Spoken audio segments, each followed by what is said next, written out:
राहु शनि के विषय में अगर मुझे कुछ कहना है तो मैं यही कहूंगा, दे आर कार्मिक enforcers, they are not villains. उनको हमने दिखाया विलेंस की तरह है। मैं हमेशा से कहता हूं एस्ट्रोलॉजी हमारी सपोर्ट के लिए बनी है। Religion is a support to life, solution exist in karma. So ये सब कार्मिक कनेक्शंस हैं, कर्मों का मार्गदर्शन है। शनि जज कर रहे हैं आपके कर्मों के आधार पर, राहु दिशा निर्देश दे रहे हैं आपके कर्मों के आधार पर। आप अगर शनि को बुरा या राहु को बुरा कहेंगे तो आप अपने कर्मों को बुरा कहेंगे। आपके कर्मों का राहु और शनि के आधार पर निर्धारण हो रहा है। तो राहु और शनि आपके कर्मों के आधार पर आपका जीवन निर्देश दे रहे हैं, तो उनको बुरा नहीं कहा जा सकता, वो केवल कर्मों का प्रभाव है। शनि को हम न्याय का देवता कहते हैं। वो उन्हीं कर्मों पे आपको न्याय देते हैं जो कर्म आपने किए हैं। राहु मैंने अभी भी बताया कि आपके कर्मों के आधार पर दिशा निर्देश करते हैं। एक एग्जाम्पल मैं आज आपसे शेयर कर रहा हूं, बहुत कॉमन एग्जाम्पल है, सबने सुना। हर्षद मेहता की कुंडली में शनि बहुत स्ट्रांग था। जब तक वो सही दिशा में चलता रहा तब तक शनि उसको बहुत ऊपर ले गया। और ये सच बात है, अगर आपके कर्म सही दिशा में है और आपका शनि स्ट्रांग है तो आपको राजयोग तक ले जाता है। लेकिन जैसे ही उसने धोखा देना शुरू किया, फ्रॉड किया, गलत काम किए, उसको नीचे आना पड़ा और अंत हम सब जानते हैं। तो कर्म हमारे जीवन का रिजल्ट है। मैं हमेशा से एक बात बोलता हूं, मैंने एक लाइन लिखी थी कि कर्म ही नैया कर्म खिवैया फल चिंता बेकार है। तो कर्मों से जीवन है, जीवन से कर्म नहीं है। इसको समझना बहुत जरूरी है। शनि हमारे लिए मैच्योरिटी का सिंबल है, शनि हमारी लाइफ में स्टेबिलिटी का सिंबल है, लेकिन कर्मों के आधार पर। आप राहु को भी ऐसे ही देख सकते हैं। राहु को हम एक छाया ग्रह के रूप में देखते हैं, लेकिन वो केवल छाप छोड़ने का काम नहीं करता, वो लाइफ में हमें ब्रेक थ्रू दिलाने का काम भी करता है। जी हाँ, राहु जितनी अपॉर्चुनिटीज आपके लाइफ में लाता है कोई और ग्रह नहीं लाता। राहु अगर पोजीशनिंग उसकी सही है तो वो आपको विदेश ले जा सकता है, वो आपका फॉरेन सेटलमेंट करा सकता है, वो आपको नई इन्वेंशंस की तरफ ले जाता है। अगर राहु आपका अच्छा है तो आप लाइफ में बहुत ज़्यादा सक्सेसफुल हो सकते हैं। राहु अगर कामयाबी की तरफ आपको ले जाता है तो आपका राजयोग तय है। राहु बहुत सारी अपॉर्चुनिटीज दिलाता है। मैंने जैसे बताया फॉरेन का, अगर आपको पॉलिटिक्स में भी जाना है तो राहु आपके लिए एक सबसे सूटेबल ग्रह है। एक बड़ी अच्छी लाइन में आज आप लोगों को बता रहा हूं, अगर राहु पर आपका कंट्रोल है तो आपका जीवन में राजयोग आना तय है। लेकिन अगर राहु ने आपको कंट्रोल करना शुरू कर दिया तो आपका डाउनफॉल तय है मेरे दोस्तों। मैं एक एग्जांपल और आपको शेयर कर रहा हूं। एलॉन मस्क का नाम किसने नहीं सुना, कौन नहीं जानता एलॉन मस्क के बारे में।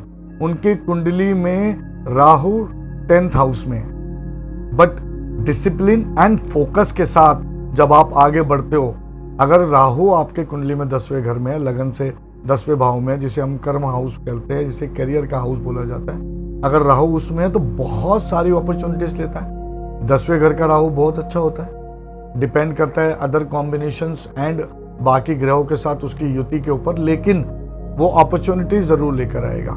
राहु की महादशा में यह कहा गया है कि करियर एक बार टॉप पे जरूर जाता है, बहुत सारी अपॉर्चुनिटीज लाता है। लेकिन ये भी तो सत्य है ना, जब आपकी लाइफ में अपॉर्चुनिटीज आएंगी तो एफर्ट्स भी ज्यादा लगाने होंगे और स्ट्रगल भी आएगा।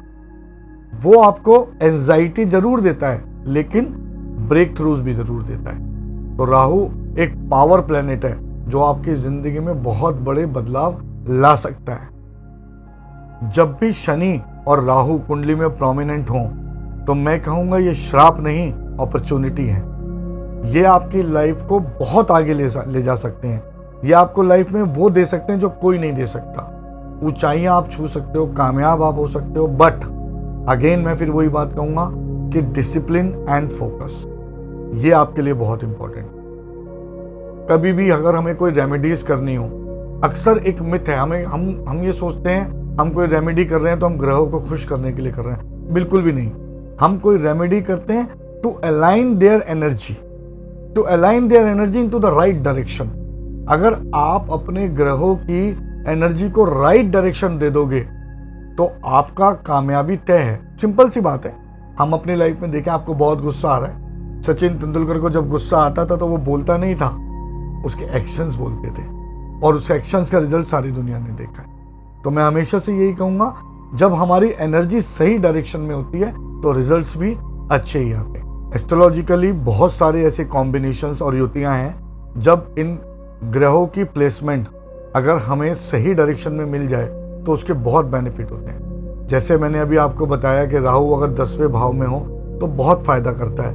उसी तरह अगर शनि तीसरे, छठे और 11वें स्थान में लगन कुंडली में, तो वो आपके लिए बहुत अच्छा और शुभ फल देता है। तो दोस्तों, अगली बार जब भी आप किसी को ये कहते हुए सुने कि राहु ने बर्बाद कर दिया, या ये कहते हुए सुने कि शनि ने सब कुछ खत्म कर दिया, तो उसको ये वीडियो जरूर भेजना। राहु और शनि पाप ग्रह नहीं, हमारे असली गुरु हैं, जो हमारे जीवन के कर्मों के आधार पर हमें दिशा निर्देश देते हैं। अगर आपको आज का कंटेंट अच्छा लगा है तो इसे ज़रूर शेयर कीजिएगा, ज़्यादा से ज़्यादा लोगों से शेयर कीजिए, और चैनल को सब्सक्राइब करना बिल्कुल ना भूलिए। और आप कमेंट के माध्यम से हमें बताइए कि राहु और शनि आपकी कुंडली में कौन से घर में बैठे हैं, और अगर आपको भी उनसे जुड़े हुए कोई भी मिथ हैं, या आपको लगता है कि आपको वो किसी भी तरीके से परेशान कर रहे हैं, या आप उनकी वजह से किसी भी उलझन में फंसे हुए हैं, तो आप हमसे संपर्क कीजिए। हम आपको बहुत साधारण रेमेडीज के थ्रू आपकी ग्रहों की एनर्जी को चैनलाइज करने में आपकी मदद करेंगे। आज के लिए बस इतना ही। जुड़े रहिए हमारे साथ अगले इसी तरह के नए और स्ट्रॉन्ग कंटेंट के लिए। बहुत बहुत धन्यवाद।